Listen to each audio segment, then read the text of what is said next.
마태복음 14장 1절에서 12절까지 보도록 하겠습니다. 14장 1절 제가 먼저 읽을게요.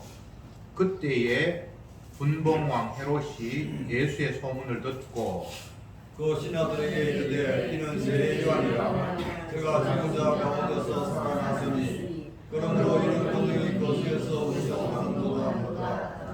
전에 헤롯이 그 동생 빌립의 아내 헤로디아의 일로 요한을 잡아 결박하여 옥에 가두었으니 이는 너희 헤롯에게 말하되 당신이 그 여자를 취한 것이 옳지 않다 하였습니다.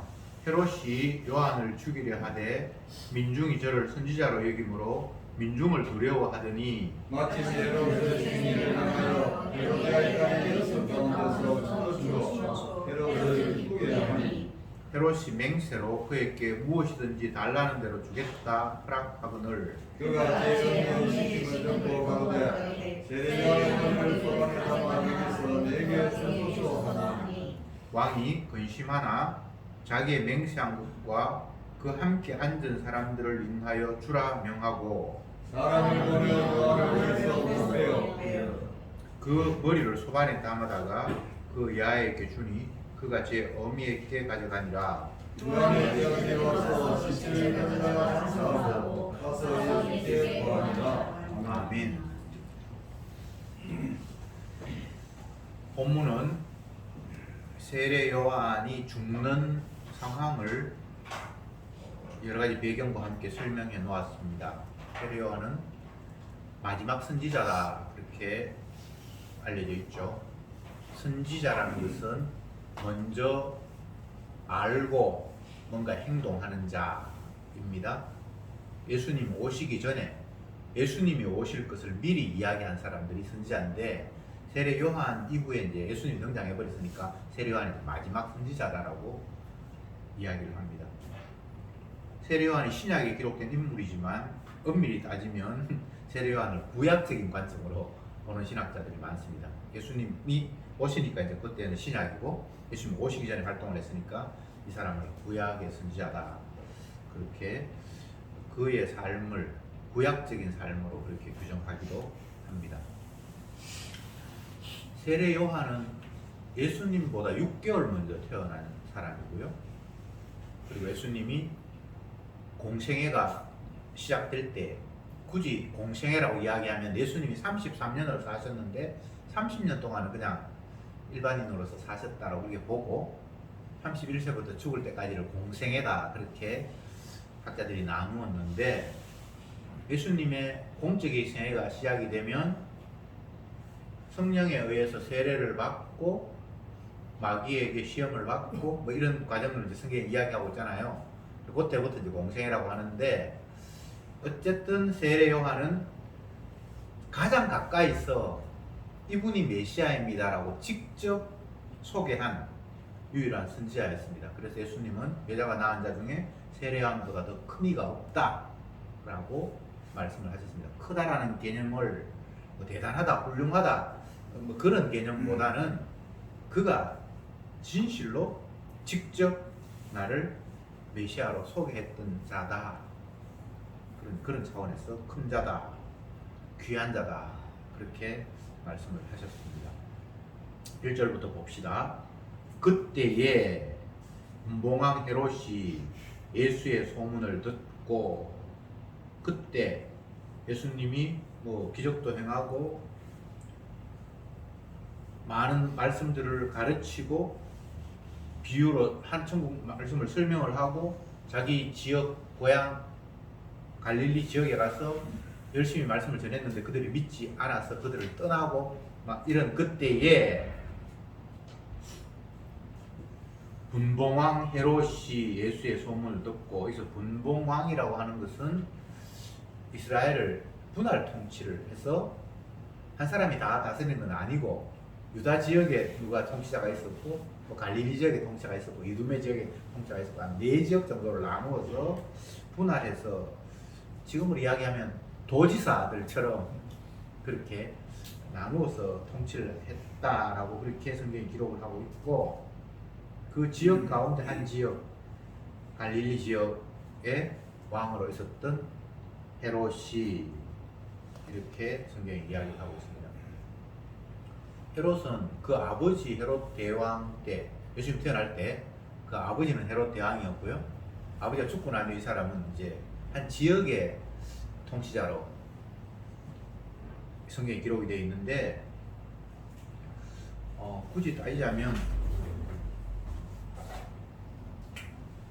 이스라엘 땅에 이렇게 있다고 하면 갈릴리 지역은 이제 위쪽이고 유다 지역은 아래쪽인데, 이 유다 지역을 누가복음 3장에 보면, 여기 한번 찾아봅시다. 누가복음 3장 1절부터 보면, 디베도 가이사가 위에 있은지 15해, 이건 로마 총독입니다.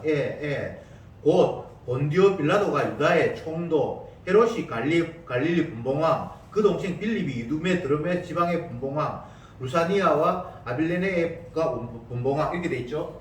그래서 여기는 갈릴리 지역이고 여기는 유다 지역이고 뭐 이두메, 또 여기 어디 지역, 이렇게 해서 유다 지역의 여기를 갖다가 총독이라고 하고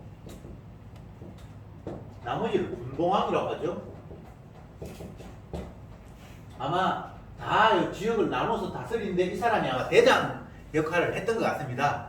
유다 예루살렘에 있는 그 지역을 다스리는 사람은 전체 관할하고 나머지는 지역에서 이렇게 분봉 나누어서 이렇게 왕으로 하고, 근데 그렇게 됐던 것 같습니다.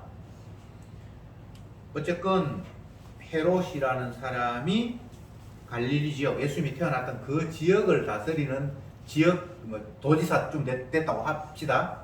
분봉왕이라고 했으니까 뭐 여기는 그냥 왕이라고 해도 되고요. 그 사람이 세례 요한이 죽는 일에 자기가 직접 죽이라고 명령을 했으니까 관여를 했는데, 여기 내용을 보면 세례 요한을 처음부터 죽인 건 아니고, 세례 요한이 헤롯 왕의 행동에 대해서 잘못됐다라고 지적을 했습니다. 그 내용이 뭔가 하면, 동생의 아내를 자기 것으로 빼앗아서 자기 아내로 삼았어요. 그 일에 대해서 세례 요한이 네가 왜 그따위 짓을 하냐, 이렇게 책망을 했던가 봅니다. 4절 한번 봅시다. 이는 요한이 헤롯에게 말하되 당신이 그 여자를 취한 것이 옳지 않다 하였음이라, 이렇게 돼 있죠. 옛날에는 왕이라고 하면 절대자인데 아무것도 아닌 평민이 왕이 하는 일에 대해서 뭐 왕이 여자 하나 더 건드리고 하는 이 고대 사회에서는 아무런 그 문제가 안 됐습니다. 그런데 세례 요한이 네가 왜 동생의 아내를 빼앗아서 네 아내를 삼냐, 그건 잘못이다라고 지적을 했던 모양이죠. 그러니까 왕이 너무나 화가 나서 그를 옥에 가두었는데, 그럼에도 불구하고 여론이 두려워서 함부로 그를 죽이지는 못했어요. 세례 요한은 요단강에서 많은 사람들이 세례를 베풀고 심지어는 예수님마저 세례를 받았고 나름대로의 뭔가가 백성들로부터 지지를 받는 종교적인 지도자였기 때문에 정치적인 통치자라고 해서 함부로 민중을 거스리고 사람을 죽이지는 못했고, 그냥 이제 옥에 가두어 놓았는데, 뭐 갇혀 있을 때 요한의 제자들이 요한을 면회를 갔을 때에 그 제자들을 시켜서 예수님께 찾아가서 당신이 진짜 메시아가 맞는지 물어보라, 뭐 이런 것도 있잖아, 그죠? 꽤 길게 옥에 이제 갇혀 있었다, 그렇게 이제 보여지는데, 어쨌건 옥에 갇힌 것은 갇힌 것이고 그 이후에 죽게 된 상황을 설명을 하는데, 헤롯이 생일이 되어서 그 자기가 동생의 아내를 취했던 헤로디아, 그에게서 딸이 태어났는데 그 딸이 아마 무용하는 딸이었던가 보죠. 아버지 생일날 뭐 춤을 추고 이렇게 했는데 아버지가 너무 기뻐서 흡족해 하면서 네가 원하는 거 내가 다 주겠다, 소원 말해봐라, 그렇게 이야기를 하니까 엄마에게 쫓아가서 엄마, 아빠가 내 소원 들어준대, 무슨 소원 이야기할까 그러니까 옥에 갇힌 세례 요한의 목을 쟁반에 담아서 달라고 그래라.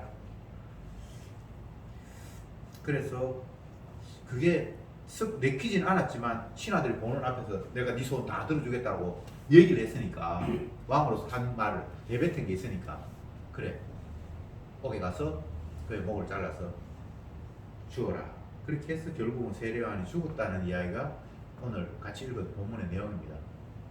여자가 낳은 자 중에 세례요한보다 더 큰 이가 없다.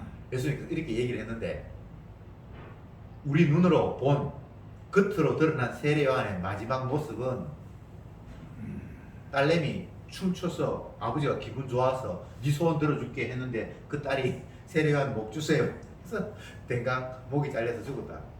이게 너무 좀 인간적인 관점에서 서글프고 어떻게 하나님의 그 선지자를 예수님을 정말 가장 정확하게 소개했던 이분이 바로 우리가 기다렸던 하나님께서 약속하셨던 그 메시아다라고 소개했던 그 대단한 인물을 생일날 기분 좋다고 헛맹세하고 그거 때문에 목이 잘려서 죽는 것을 최후로 맞이해야 할 이 사람의 상황, 도대체 이걸 어떻게 이해해야 할까 많은 생각이 있을 수 있습니다. 그런데 이제 우리가 여기서 중요한 것은 사람이 어떤 존재인가, 선지자는 어떤 역할을 하는 것인가, 이런 것들을 생각해 볼 기회가 제공이 된 겁니다. 아침에 욥기를 이제 쭉 읽으면서 욥의 인생을 생각해 보았고 세례 요한의 삼평생을 생각해 보았어요. 욥이라는 인물도 그냥 하나님이 하시는 일을 보여주기 위해서 부자고 재산이 많고 화목한 가정을 이루었는데 어느 날 갑자기 그 모든 것들을 다 빼앗겨 버리고 인생으로서 가장 비참한 처지에 이르는, 사람으로서는 더 이상 낮아질 수 없는 멀쩡한 가족 다 죽어버렸고 아내 도망가고 온몸이 만신창이가 되어서 막 돌로 자기 간지러운 부스럼난 것들을 끌어야 하는 그 인생으로서는 가장 비참한 그런 환경에 처하게 되고, 그런데 친구들마저 찾아와서 처음에는 위로하는 것 같다가 나중에는 자꾸만 잘난 척하고 끝까지 자기는 잘못이 없는데 하나님께서 나를 이렇게 하셨다 막 이렇게 이야기하니까 그들이 화가 나서 니 그렇게 잘났냐? 잘났으면 왜 그 모양 그 꼴이 됐냐? 니가 뭔가 잘못했던 게 있으니까 그 모양 그 꼴이 됐겠지. 근데 욥의 입장에서는 특별히 뭐 잘못해서 그런 상황이 된 거는 아니니까 자기는 이해하지 못하고, 근데 친구는 계속해서 그렇게 공격을 하고 이러다가 이제 나중에는 하나님께서 나타나셔서 욥에게 너는 네가 바르게 알고 있다고 생각을 하고 네가 어려움을 겪게 된 것들에 대해서 억울하다고 생각을 하는데 네가 세상을 제대로 알기는 아니? 라고 하면서 하나님께서 문제를 쫙 출제를 하는데 자기가 한마디도 대답할 수 없었어요. 인생이 뭔지도 자기는 몰랐던 거예요. 왜 자기가 태어났는지 그 이유도 몰랐고, 그러니까 당연히 자기의 화려한 과거에 잘 나가던 시대와 지금 찌그러진 이 시대에 대해서 그런 변화들이 무엇 때문에 왔는지에 대해서도 이해하지 못했기 때문에 그냥 마냥 억울했던 거예요. 그때 하나님이 근본적인 이야기를 쫙 펼치시는데 그제서 욥이 이제 깨닫고, 주님 내가 뭣도 모르고 나불나불대고 하나님께 불평했던 거 진짜 죄인이었습니다. 이제 더 이상 내가 불평하지 않고 입을 다물겠습니다 라고 고백을 하는 그런 장면이 나타나 있고, 근데 그런 그 세례 요한, 그 욥의 삶과 세례 요한의 삶을 한번 생각해 보세요. 세례 요한은 태어날 때부터 하나님께서 선지자로 주의 길을 예비하는 자로 선택을 했어. 그 엄마가 원래 애도 낳지도 못하는 여자인데 하나님께서 애를 낳게 하셨고, 그 아이가 태어나면 머리에 삭도를 대지 말고 뭐 이렇게 이야기, 이미 나실린으로 구별된 자라고 그렇게 말씀을 하셨고, 또 이름까지 요한이라고 지어서 하나님께서 천사를 통해서 그렇게 태어난 아들이에요. 근데 본인의 의지하고 상관이 없어. 이 땅에 태어난 게 세례 요한뿐만 아니라 모든 이 땅에 태어난 사람들이 자기의 의지하고 상관이 없이 다 태어나는 거예요. 뭐 잘났든 못났든 이 땅에서 큰 일을 하든 뭐 보잘것없는 일을 하든 자기의 의사와 상관이 없이 다 이 땅에 태어난 존재들이에요. 하나님 입장에서 다 구별한 자들이에요. 다 물론 의의 도구로 구별된 자가 있고 또 악의 도구로 구별된 자가 있고, 어쨌건 이 땅에 태어나는 모든 인생들은 자기의 의사와는 상관이 없이 하나님의 뜻에 의해서 이 땅에 보내졌습니다. 세례 요한의 이야기 계속해 봅시다. 그렇게 해서 태어났는데 그 엄마가 임신을 했을 때에 예수님의 임신하는 마리아를 만나게 돼요. 물론 이게 친족 관계라고 그렇게 돼 있는데, 그런데 참 웃기는 것이 이 세례 요한의 엄마가 마리아를 보면서 찬양을 해요.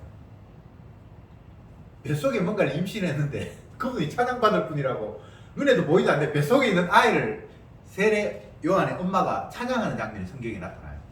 성령님께서 하셨겠죠. 그리고 엄마도 그쪽 마리아를 찬양했고 나중에 자기가 태어난 아들도 예수님을 찬양할 그런 존재로 아이가 태어나는데, 세례 요한은 주의 영이 임해서 광야에서 이스라엘 백성들을 향해서 독사의 새끼들아, 너희들이 회개하지 않으면 이제 하나님의 진노가 임할 것이다 라고 독수를 뽑듯이 했단 말이죠. 그럴 때 많은 사람들이 그의 앞에 가서 세례를 받고 예수님마저 찾아와서 자기에게 세례를 받고 이런 상황이 연출이 되었습니다. 그런데 그 일이 끝나고 얼마 있지 않아서 헤롯의 잘못을 지적하다가 옥에 갇혀버렸고, 그러다가 몇 년 후에 못 자라 죽어버렸고, 왜 선지자의 모습이 이렇게 끝이 나야 할까? 주님 앞에 이렇게 충성했다면 주님께서 그를 좀 아름다운 모습으로 끝나게 했으면 좋지 않을까? 욥기는 보면 끝이 괜찮아요. 다시 하나님께서 그에게 배로 복을 주셔서 자녀가 다시 태어나고 이런 이야기가 있는데 세례 요한은 왜 이럴까? 정답을 말씀드리면 이 땅에 있는 모든 피조물들은 주님이 하시는 일을 위해서 태어났는데, 세례 요한은 주의 길을 예비했잖아요. 내 뒤에 오실 분이 메시아라고 소개하는 역할들이 세례 요한이었잖아요. 그러면 그 뒤에 메시아가 등장했잖아요. 그럼 자기 할 일 다 했어요. 그래서 그냥 간 거예요. 이유가 없어요. 주의 길을 예비하는 게 자기 일이었는데 예비를 했습니다. 물러끄라! 임금님이 도착하신다! 임금님이 도착하면 자기 할 일을 다 한 거예요. 그래서 주님이 데려갔은 거예요. 할 일 다 했으면 됐죠.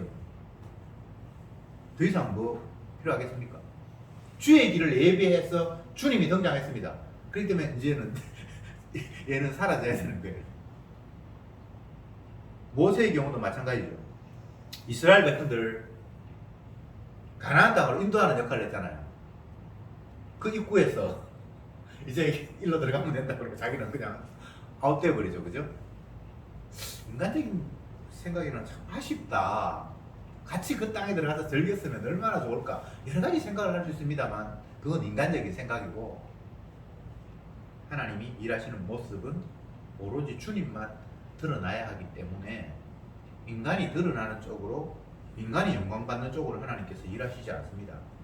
나는 내 영광을 누구에게 빼앗기지 아니하며, 왜 그렇게 되어 있습니다.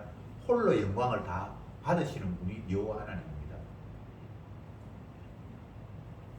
이게 너무나 뻔한 이야기인데 왜 제가 강조를 하는가 하면, 우리는 이 내용을 알아도 나도 주님의 일에 동참한다는 이유로 영광을 받기를 자꾸만 꿈꿔요. 스타가 되기를 원하는 거죠. 내가 주님 일했으니까 주님도 나를 복 주셔서 내가 남들 복게 좀 언듯한 그런 삶을 살았으면 좋겠다라는 그런 생각을 자꾸 가져요. 그게 마귀의 유혹이에요. 정말 세례 요한처럼 내 뒤에 오시는 분 그는 흥하여야 하고 나는 쇠하여야 한다. 이게 성령이 주신 마음이에요. 내가 주님을 소개했으니까 나도 좀 잘 되게 해주십시오. 그건 성경에 있는 약속이 아닙니다. 그건 마귀의 유혹이에요. 주님의 일에 참여되었다는 그 자체가 감격이에요. 피조물인 내가, 죄인인 내가 주의 길을 예비하는 일에 세례요한처럼 참여했다든가, 아니면 욥처럼 하나님이 어떤 분인가를 보여주기 위해서 이 땅에서의 뭐 흥망성쇠가 한 개인의 행동 역량에 달려 있는 것이 아니라 하나님이 하시는 일을 보여주기 위해서 우리는 흥하게도 하고 쎄하게도 하고 건강하게도 하고 병들게도 하시는 분이 따로 계신다는 걸 보여주기 위해서 자기는 리트머스 시험지로 아니면 조교로 그냥 이 땅에서 그렇게 삶을 보여준 거예요. 마귀의 생각이 틀렸다는 걸 보여주기 위해서. 마귀의 생각은 어떤 겁니까? 하나님이 등 뜨시고 배부르게 해주니까 그 사람이 하나님 섬기고 감사하지. 만약 그거 어려웠다면 하나님 찬송 안 할걸? 이게 마귀의 생각이에요. 여러분도 어쩌면 이런 생각을 가지고 있죠, 그죠? 네. 뭐 잘 되니까 감사하지. 어려우면 뭐 감사하겠나? 근데 그게 아니라고 주님께서 한번 봐 하면서 욥의 삶을 갑자기 모든 걸 다 빼앗아 버리고 그 좋던 환경들을 열악함으로 바꾸어 버릴 때 욥의 입장에서는 진짜 황당하잖아요. 황당하든 말든 그게 중요한 건 아니고 하나님은 자기 하시는 일을 보여주기 위해서 모든 피조물들을 활용하시고 이용하시는 겁니다. 그래서 그 피조물을 통해서 또 그가 만든 환경을 통해서 주님이 어떤 분인가를 계시해주고 보여주면 하나님은 자기 하실 일 다 하시고 영광 받으시는 분이에요. 그런 차원에서 세례요한은 너무나 아름다운 삶을 사는 거예요. 길게 산다고 해서 뭐 특별히 좋아질 거 있겠습니까? 주님이 시키신 일, 주의 길을 예비하는, 주님을 소개하는 마지막 역할 해서 주님이 등장했으면 이제 사라지면 됐잖아요. 이것 외에 다른 것들을 마음속으로 갈구하거나 꿈꾸거나 소망한다는 그 자체가 하나님 앞에 용납되지 않는다는 사실을 오늘 본문은 우리에게 선명하게 일러주고 있습니다. 인생이 뭐 특별한 게 아니에요. 메시아가 어떤 분인가를 소개하고 성령 받은 성도들은 땅끝까지 이르러 내 증인이 되리라. 십자가의 증인, 예수님의 증인 역할을 하도록 세우셨거든요. 그냥 그분 드러내면 그게 한 일의 전부예요. 내가 주님 드러냈으니까 나 좀 give and take라고 주고받는 게 있어야죠. 이건 마귀의 이야기예요. 우리는 주는 게 없어 그냥 받기만 받아요. 처음부터 끝까지 피조물은 아버지가 주신 걸 받을 뿐이지 내가 주님 앞에 뭐 할 수 있는 게 아무것도 없습니다. 그래서 이 본문을 보면서 나는 주님의 도구이구나. 주님을 드러내기 위해서 주님은 나를 이렇게 사용하시는구나. 이 사용된 것 자체가 너무나 귀한 일이구나. 그렇게 받아들이면 되는 겁니다. 그 이상은 아무것도 없습니다. 예수님을 하나님의 아들이다 라고 이야기를 하는데 그 하나님의 아들이라는 말이 하나님이라는 말이거든요. 뱀의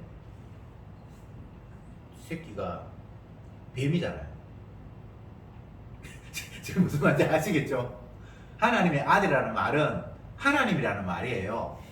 예수님이 하나님의 아들이잖아요. 뭐 여인이 임신을 해서 애가 출산했어요. 근데 아들이다 그러잖아요. 내가 사람이면 내 아들은 그냥 사람이라는 말이잖아요. 맞죠? 원숭이 새끼는 원숭이고 사람의 새끼는 사람이고 하나님의 아들은 하나님이고 하나님의 아들이라는 말은 하나님이라는 말입니다. 우리가 자꾸 예수님을 뭐 신인 합동해가지고 사람의 몸에 태어났으니까 인성도 지녔고 또 하나님의 아들로 성령이 태어났으니까 신성도 있고 뭐 이상하게 생각하는데 그런 생각하지 말고 하나님의 아들이라고 이야기하는 것은 하나님이라는 이야기입니다. 그래서 그분 말고는 다른 하나님을 우리는 본 적도 없고 상상했는데 그 상상은 다 엉터리예요. 그래서 이 땅에 오신 예수님을 통해서 하나님을 생각하는 것 말고 다른 거는 다 그냥 망상입니다. 무슨 말인지 아시겠죠? 그런 목적을 위해서 하나님께서 아들을 이 땅에 보내셨어요. 그러면 예수님은 자기 자신이 이 땅에 오시면서 처음부터 하시는 말씀입니다. 나는 아버지께서 내게 맡긴 생명을 구원하기 위해서 이 땅에 왔다. 그들의 죄악을 내가 담당하기 위해서 이 땅에 왔다. 자기 백성을 저희 죄에서 구원할 자다. 라고 이렇게 말씀하시잖아요. 세례 요한의 죽음을 통해서 다시 한번 예수님이 어떤 분인가를 이제 우리가 생각해야 되죠. 세례 요한 잘 죽었다 못 죽었다 그런 데 관심이 있으면 그건 성경이 아니죠. 세례 요한은 자기 뒤에 오시는 예수님을 소개하는 역할을 위해서 이 땅에 보내졌잖아요. 그러면 세례 요한의 죽음을 통해서도 예수님을 보면 되죠. 그죠? 세례 요한의 이렇게 죽음이 예수님의 죽음을 미리 보여주는 거기도 해요. 그의 태어남과 그의 죽음 전체가 자기 뒤에 계시는 예수님을 끝까지 보여주는 역할을 했다 이 말입니다. 세례 요한의 이 죽음은 예수님의 죽음을 내다본 사전에 주의 길을 예비한 죽음이에요. 그보다 더 영광스러운 게 뭐 있겠습니까? 자, 예수님. 세례 요한은 예수님을 보여주기 위해서 태어났다가 예수님을 보여주고 끝났어요. 예수는 자기 백성을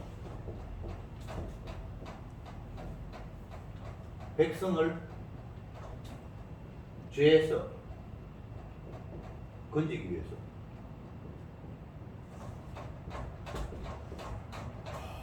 예수님은 자기 백성을 그 죄에서 건지기 위해서 이 땅에 오셨어요. 그것 외에 예수님에게 다른 거 기대하면 안 돼. 목적이, 예수님 이 땅에 오신 목적이, 하나님께서 아들을 이 땅에 보내신 목적이 그들의 죄를 담당하기 위해서 오셨잖아요.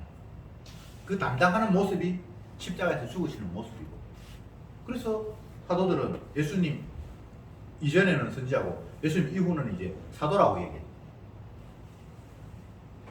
그들은 예수님이 정인이니까 앞에 선지자들은 내 뒤에 오실 분이 메시아가 어떤 분이라고 소개를 했고, 이제 사도들은 우리에 위해서 십자가에 못 박아 죽으신 분이 어떤 의미로 죽었다는 걸 이야기하는 게 사도들인데, 사도의 대표 바울은 매일 날마다 십자가만 이야기하잖아요. 그게 예수님의 목적이잖아요. 자꾸 다른 목적을 끄집어내는데 그건 복음의 강체를 가리는 사단의 역사예요. 뭐 예수님께서 십자가 진 것만 알고 많은 공생애 동안에 많은 일이 있었잖아. 병도 고치고 사람들이 굶주렸을 때 보리떡 5개로 5,000명도 먹이고 뭐 여러 가지 일이 있었잖아. 일이 있었죠. 근데 그것이 다 결과적으로는 십자가를 보여주기 위한 십자가로 가는 과정이에요. 십자가와 그것들을 별개로 둘 수가 없어요. 병을 고쳤다. 그러니까 지금도 예수님 앞에 기도해서 병 고치잖아. 고쳐야지. 옛날에 이런 일이 있었잖아. 자꾸 이렇게 이야기하는데 그 병 고침은 병이 중요한 것이 아니고 그가 죄인이라는 사실을 질병이라는 것을 통해서 보여줬어요. 그리고 그를 낫게 하신 것은 주님이 죄를 사하는 모습을 상징화했어요. 그렇죠? 그러니까 결국 그 이야기가 십자가를 보여주는, 자기가 죄 사하는 능력이 있다는 것을 보여주는 것을 그렇게 표시한 거예요. 굶주린 자를 먹였다. 맞죠? 근데 그것은 그냥 당연히, 아니, 표면적으로 굶주림을 해결하는 그런 문제가 아니에요. 마치 질병을 죄로 규정하듯이 죄인은 어떤 경우에도 그 상태, 죄에서부터 벗어나지 못하는 그 상태 속에서는 아무리 배부르게 먹어도 그건 영양가도 되지 않고 넉넉하거나 평안함이 안 돼요. 그 자체를 굶주림이라고 보는 거예요. 이해됩니까? 주의 말씀이 없어서 기근이고 기갈이다, 이런 이야기를 성경에 기록하고 있죠. 그죠? 그 양식이 다른 것이 아니라 주님의 용서와 사랑, 그것을 먹어야 그는 정말 배부른 거예요. 보리떡 5개와 물고기 2마리로 광야에 있는 5,000명을 주님께서 먹이시고는 그 이후에 하신 말씀이에요. 이게 먹어서 배부른 떡이 아니라 내 살과 피다, 이렇게 얘기하시잖아요. 광야의 이스라엘 백성들이 40년 동안 살면서 만나를 먹었는데 그건 배부르기 위해서 먹은 양식이 아니고 내 생명을 그들에게 나눠주시고 있다. 그렇게 이야기를 하셨잖아요. 그러니까 모든 일이 다 예수님의 대속의 희생을 통해서 그 십자가의 죽음을 통해서 자기 백성들의 죄를 사하는 그쪽으로 다 방향이 향하고 있다 이 말입니다.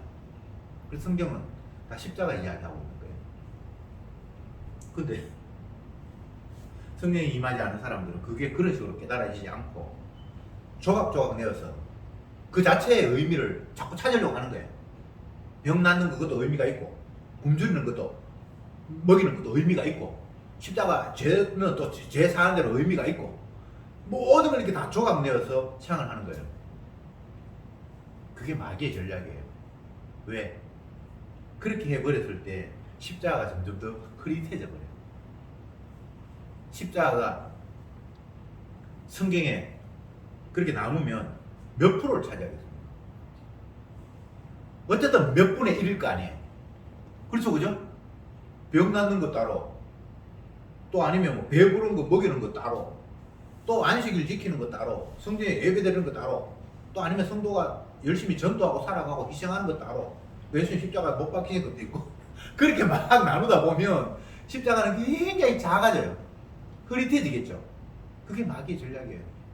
십자가를 자꾸 흐리게 만드는 거예요. 십자가를 이야기해요. 그런데 그 십자가가 전부의 십자가가 아니라 나중에는 인간을 위한 십자가로 연결시켜버려요. 인간을 위한 십자가는 없습니다. 예수님의 자기 자신이 주라는 사실을 만천하에 내가 이렇게 큰 사랑을 가진 존재라는 사실을 보여주기 위해서 십자가를 지었지 누구 구원의 목적이 아니에요. 자기 백성을 저희 위해서 구원하고 했잖아요. 그러니까 그 구원이라는 것이 주님의 자기 백성, 자기 이름을 위해서 하는 거예요. 제일 무서운 거는 십자가를 이야기해놓고는 인간 구원 쪽으로 가버리는 거예요. 결국 인간을 위한 예수님밖에 안 되잖아요. 주가 누굽니까? 구원받는 나가 주고 나를 중요한 나를 위해서 하나님의 아들이 서빙하는 거예요. 내 구원시키기 위해서 그분은 죽어야 되는 거예요. 이게 마귀의 전략이에요. 다시 정리를 합시다. 성경은 예수님의 주대심, 예수님의 주대심은 그가 십자가에 못 박히시고 부활하심으로 말미암아 주와 그리스도가 되게 하셨다고 사도행전에 이야기했잖아요. 너희가 십자가에 못 박아 죽인 예수를 하나님이 살리셔서 주와 그리스도가 되게 하셨다. 이렇게 돼 있죠. 그러니까 예수라고 이야기하면 반드시 십자가의 죽음, 예수님은 십자가의 죽음과 이거 뗄래야 뗄 수가 없는 관계가 있습니다. 예수 그러면 그냥 자기 백성을 저희 위해서 구원하기 위해 십자가에 죽으신 분이에요. 다른 예수는 가짜입니다. 예수는 십자가의 죽으심인데 사단이 어떻게 역사를 하는가 하면 십자가를 여러 조각 가운데 하나로 그냥 규정하도록 사단이 역사를 한단 말이에요. 이것도 모자라서 나중에는 십자가를 이야기해놓고는 여기서 인간을 위한 십자가로 둔갑을 시켜버려요. 마귀가. 오늘날 종교가 결국은 내 복 받고 인간 구원하는 걸로 모든 것이 귀결이 되거든요. 내 구원 못 받고 내가 복 못 받으면 십자가고 예수고 내한테는 관심이 없어요. 교회가 아예 십자가를 100분의 1점 부자 되는 것도 있고 복 받는 것도 있고 뭐 여러 가지 가운데 십자가 하나다 라고 이야기하는 그런 교회가 있는가 하면 십자가를 너무나 크게 생각하면서 결론이 내 구원을 위한 십자가로 가버리는 그런 교회가 또 있어요. 그러니까 십자가를 열심히 이야기하는 사람들은 진짜 복음을 이야기하는 것 같이 들리잖아요. 근데 인간 구원 쪽으로 가버리면 그게 또 마귀의 전략이에요. 마귀가 얼마나 무서운지 몰라요. 성경은 끝까지 인간에게는 의미를 두지 않습니다. 그래서 세례요한 같은 이런 사람이 주님께서 평가할 때 여자가 낳은 자 중에 세례요한보다 더 큰 자가 없다라는 이 사람이 끝이 그냥 뭐 인간이 볼 때는 아무것도 아닌 거예요. 그 주님 보실 때는 아무것도 아닌 것이 아니라 완벽하게 주의 맡긴 사명을 감당한 사람이에요. 이런 시각이 이제 십자가 중심의 시각이겠죠. 우리는 어떤 경우에도 피조물 그 이상도 이하도 아닙니다. 그냥 피조물이에요. 이 백성은 내가 나를 위해 지었나니 나의 찬송을 부르게 하리 함이라. 주님이 지었고 지으신 분이 목적하신 바는 주님을 찬송하기 위한 것이 목적의 전부예요. 피조물이 찬송받는 일은 없습니다. 피조물이 영광을 받아야 될 이유는 성경적으로 없어요. 나를 만든 그분을 높이고 찬양하는 것이 피조물의 사명이에요. 그러면 세례요한보다 더 멋진 거 없잖아요. 얼마나 깔끔합니까? 그런데 우리가 여기서 또 한 가지 생각해 봐야 될 것이 세례요한의 죽음이 열심히 복음 전하다가 죽으면 되는데 그냥 뭐 여동생 동생의 아내를 빼앗았다라는 그거 지적해가지고 죽었다. 너무 이게 좀 명분이 좀 초라하다. 차라리 베드로처럼 또 아니면 그 스데반처럼 막 예수님 메시아라고 이야기하다가 죽으면 좀 폼이 나는데 세례요한은 뭐 그런 것도 아니고 뭐 동생의 아내를 건드려 이런 것 때문에 죽었다. 근데 그게 아니에요. 세례요한은 하나님의 법을 그냥 이야기한 거예요. 레위기 하나님의 법에 의하면 뭐 동생의 아내를 취하지 말면 뭐 이런 여러 가지가 나오잖아요. 그냥 율법 가운데서 생각나는 걸 갖다가 너 지금 하나님의 말씀에서 어긋나는 일을 하고 있어 라고 그냥 얘기한 거예요. 특별히 뭐 정치적으로 데모를 일으키거나 불만을 갖거나 그런 것도 없어요. 정권을 바꾸거나 그런 욕심도 없고 이 땅은 하나님의 말씀이 시행돼야 되는 땅인데 네가 이 갈릴리에서 뭔가를 다스린다고 하면서 하나님 말씀하고도 상관이 없는 엉뚱한 짓을 하네? 그냥 그렇게 자기가 깨달은 율법 가운데서 어기고 어긋난 것들을 그냥 얘기한 거예요. 그런데 헤롯은 자기 딸내미한테 반해서 춤추는 게 너무 아름다워서 딸내미한테 야 네가 원하는 근데 소원 다 들어줄게 말해라. 내가 맹세한다.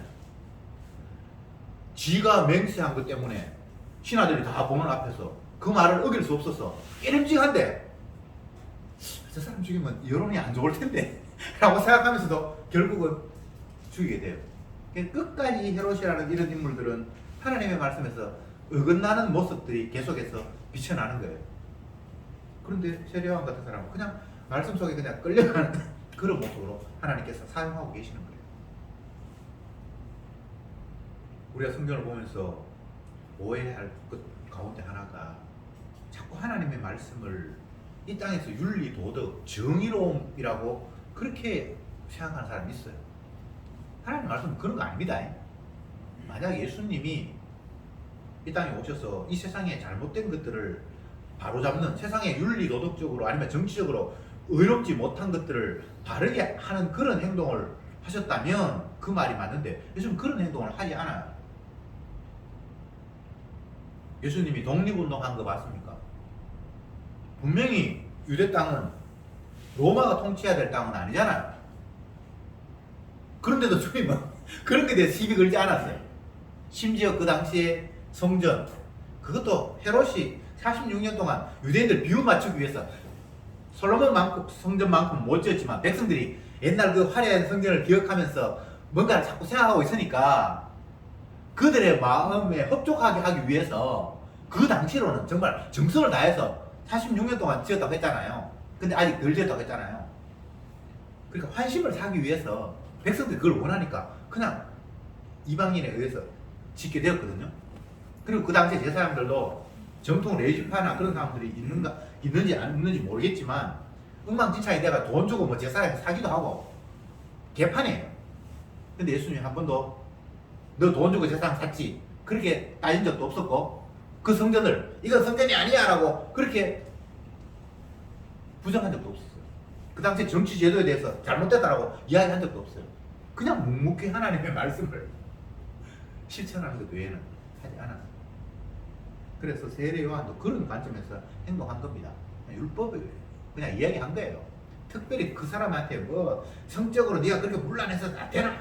대통령이 그렇게 되나? 뭐 이런 식으로 반항하는 게 아닙니다. 세상은 어차피 지 마음대로 돌아가요.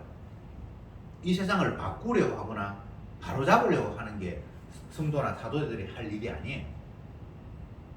그 정강훈처럼 지도자 잘 세우면 된다. 그런 말씀 자체가 잘못된 거예요. 그냥 성도는 예수님의 정인이 되면 돼요. 봐라. 이 돌아가는 꼬라지 봐라. 그리고 내 모습 봐라. 우리가 죄인이잖아. 그렇기 때문에 죄 용서가 아니면 우리에게는 소망이 없어. 끝까지 주님의 십자가 죽으심과 그 죽으심의 의미, 십자가의 의미들을 전하고 증인되는 것, 그게 피조물이 할 일이에요. 대통령 잘 세워서 나라 똑바로 되는 방법은 없습니다. 그런 걸 꿈꾸는 것 자체가 전혀 반복적이에요. 물론 뭐 투표권이 있어서 저 사람보다는 이 사람 조금 낫겠다 싶어서 내가 낫겠다고 싶은 사람 찍는 건 그거는 어쩔 수 없어요. 그것까지 뭐 막을 필요 없어요. 그만큼 하나님 내게 주신 권한이라고 하면 그건 그냥 내가 사용할 수 있죠. 근데 내가 세상을 바꾸기 위해서 뭐 설친다든지 세상 바뀌지가 않습니다. 네. 그런 짓은 다 헛짓이에요. 어떤 사람은 기독교인이기 때문에 환경운동 해야 된다고 그러는데 성경에는 그런 게 없어요. 환경운동 해야 돼. 어떡할 건데? 좋은 환경에 후손들을 물려주면 그게 천국이 됩니까? 깨끗한 먹거리 만들어서 사람들에게 주면, 아니면 그래서 건강하게 오래 살면 그게 천국이 됩니까? 그냥 본인이 이건 완전히 농약이 범벅이 된 거다. 먹기 싫어. 나는 깨끗한 거 먹을래. 그건 괜찮아요. 그걸 뭐 누가 탓할 수 있습니까? 그런데 뭐 유기농 운동을 돌린다든지 그따위 짓 할 필요는 없어요. 그게 정인이 아니거든요. 성도는 예수님의 정인입니다. 세례 요한처럼 주의 길을 예배했다면 우리는 예수님이 십자가의 의미를 땅끝까지 전하는 사람입니다. 그것 외에 다른 곳에 마음을 빼앗긴다면 그것은 하나님이 기뻐하시는 삶이 아닙니다. 그리고 주님의 일을 한다고 해서 주님이 우리를 도와주신다거나 그런 생각하지 마세요. 그냥 그 일로 끝나는 거예요. 그게 주님 우리를 도우시는 모습입니다. 세례 요한의 이 깔끔한 죽음이 주님께서 인도하신 죽음이에요. 왜? 예수님의 죽음이 이러했기 때문입니다. 오로지 아버지 뜻을 이루기 위해서 모든 것들을 다 드렸는데 세상은 그런 그를 용납하지 못하고 죽이는, 그 세상이 얼마나 악하단가를 보여주기 위해서 예수는 그런 식으로 죽어야만 했습니다. 이것이 세례 요한이 미리 죽은 죽음에 다 담겨있는 내용입니다. 이보다 더 깔끔한 죽음은 없습니다. 저와 여러분들 어떻게 이 세상이 끝날지 우리는 모르겠는데 뭐 근사한 거, 뭐 그냥 잠자리에 자다가 뭐 가고 뭐 오만 걸 다 머릿속에 꿈꿔요. 왜냐하면 주변에 죽어가는 모습들이 너무나 내가 볼 때 아름답지 않기 때문에. 그러나 그것도 내 욕망입니다. 아름다운 거 이 세상에는 없어요. 주님의 도구로 주님을 증거할 수 있다면 그것만큼 아름다운 것은 없습니다. 기도합시다. 주님, 오늘도 주의 말씀을 통해서 한 인생이 어떻게 시작했다가 어떻게 끝나는가를 살펴보면서 육의 관점에서의 화려함과 아름다움과 멋있음이 아니라 은학의 관점에서 주님의 일에 사용된 한 생명을 보았습니다. 주여, 저들에게도 온전히 주님의 일하심에만 모든 것들이 집중되게 하시고 주님의 사용되는 그릇으로 저들이 한평생이 활용되기를 원합니다. 그것 때문에 내가 영광받는 그런 헛된 꿈 꾸지 말게 하시고 사나 죽으나 주의 것으로 땅 끝까지 이르러 내 정인이 되리라고 하신 그 주님의 말씀처럼 십자가를 전하면서 우리의 모든 것들이 끝나는 그 길로 저들을 이끌어 주시옵소서. 그래서 오로지 주만 흥해야 한다라는 그 진리 앞에 저희들이 아멘하며 살게 해 주옵소서. 예수님의 이름으로 기도드리옵나이다. 아멘.